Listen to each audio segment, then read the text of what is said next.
Salut à tous, aujourd'hui on se retrouve pour la troisième partie de la fenaison 2019 avec l'endainage. Donc pour ceux qui avaient du mal à comprendre ce que c'était, je vous montre.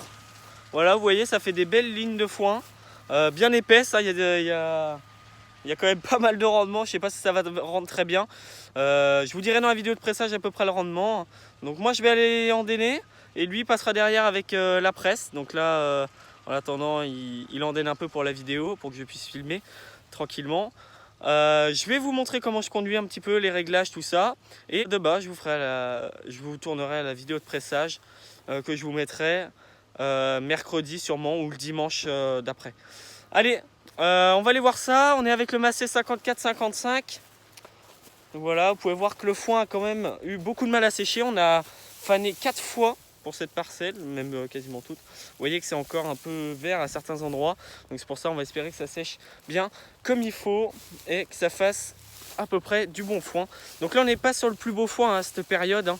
Ça va être le foin le plus de moins bonne qualité, mais là où il y a le plus de rendement, hein. Donc voilà. Donc ne vous inquiétez pas si vous voyez qu'il ne prend pas toute la largeur avec l'endaineur.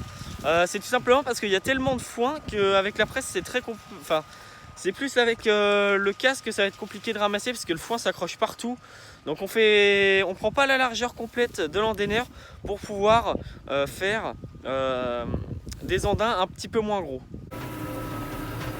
Donc on est à bord du tracteur, donc je suis en régie 1000 à 540 environ. Bon là je suis un petit peu plus, 560. Je roule en D. Là je suis en C pour pouvoir bien filmer.